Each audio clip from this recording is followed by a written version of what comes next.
السلام علیکم، میں ہوں سعد سلمان اور آپ مجھے سن رہے ہیں فائنانس اینڈ اکنامکس ود سعد سلمان پر۔ آج ہم جس کنسیپٹ پر بات کریں گے اس کا نام ہے ڈائیورسفیکیشن۔ تو چلیے چلتے ہیں اور سمجھتے ہیں ڈائیورسفیکیشن کو ایک کہانی کی صورت میں۔ ایک چھوٹے سے شہر میں دو بہت اچھے دوست رہتے تھے، کاشف اور نعمان۔ دونوں کا خواب تھا کہ ایک دن وہ فنانشلی آزاد ہوں، اپنا بزنس کریں اور اپنی زندگی اپنے حساب سے گزاریں۔ کئی سال نوکری کرنے کے بعد آخر کار دونوں نے 10 لاکھ جمع کر لیے۔ ایک شام دونوں چائے کے ہوٹل پر بیٹھے مستقبل کے بارے میں بات کر رہے تھے۔ کاشف نے جوش میں کہا، میں نے فیصلہ کر لیا ہے، میں اپنے سارے پیسے ایک ہی بزنس میں لگاؤں گا۔ نعمان نے پوچھا، ایک ہی بزنس میں؟ تو کاشف نے کانفیڈنس سے کہا، ہاں، میں نے سنا ہے شہر میں پراپرٹی مارکیٹ بہت تیزی سے اوپر جا رہی ہے۔ اگر میں نے بھی انویسٹ کر لیا تو چند سال میں ڈبل پروفٹ ہو جائے گا۔ نعمان کچھ دیر خاموش رہا، پھر اس نے کہا، یار یہ ٹھیک ہے کہ پروفٹ بڑا ہو سکتا ہے لیکن رسک بھی تو بڑا ہے۔ کاشف ہنسنے لگا، رسک لیے بغیر بڑا آدمی نہیں بنتا۔ چند دن بعد کاشف نے اپنے پورے 10 لاکھ ایک ہی پراپرٹی پروجیکٹ میں لگا دیے۔ اسے پورا یقین تھا کہ یہی فیصلہ اسے امیر بنا دے گا۔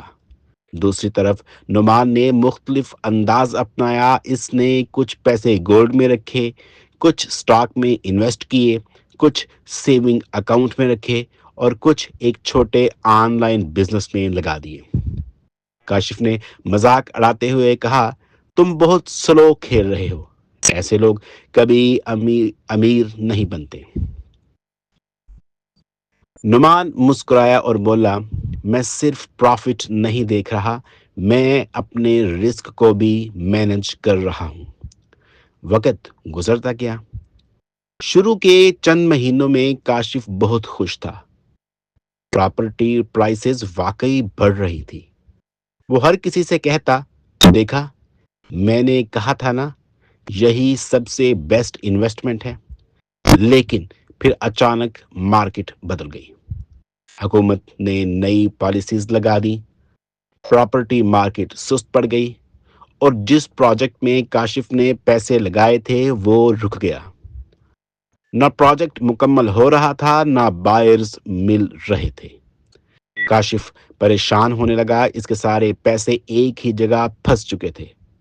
وہ روز موبائل کھول کر مارکیٹ پرائسز دیکھتا اور ہر دن اس کی ٹینشن بڑھ جاتی۔ دوسری طرف نعمان کو بھی نقصان ہوا، اس کے کچھ سٹاکس نیچے گئے اور بزنس میں بھی پروفٹ کم ہوا۔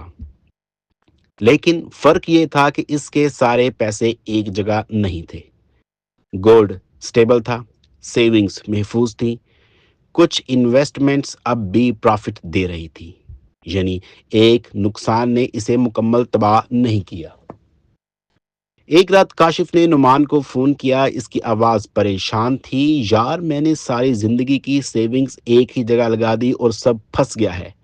نعمان نے خاموشی سے کہا، کاشف، فائنانس میں ایک بہت پرانا اصول ہے، اپنے سارے انڈے ایک ہی ٹوکری میں مت رکھو۔ کاشف نے پوچھا، اس کا کیا مطلب؟ نعمان نے سمجھایا، اگر تمہارے سارے انڈے ایک ہی ٹوکری میں ہو اور وہ ٹوکری گر جائے تو سب کچھ ختم ہو جاتا ہے، لیکن اگر انڈے مختلف ٹوکریوں میں ہوں تو ایک گرنے کے بعد بھی سب کچھ نہیں ٹوٹتا۔ پھر نعمان نے کہا، انویسٹمنٹ میں بھی یہی اصول ہوتا ہے، جب انسان اپنے پیسے مختلف جگہوں پر لگاتا ہے تاکہ رسک کم ہو جائے تو اسے کہتے ہیں ڈائیورسفیکیشن۔ اس دن کاشف کو پہلی بار احساس ہوا کہ صرف زیادہ پروفٹ سوچنا کافی نہیں۔ سمجھدار انویسٹر وہ ہوتا ہے جو اپنے نقصان کے رسک کو بھی سمجھتا ہو۔ Diversification is an investment strategy in which money is spread across different assets or investments to reduce overall risk.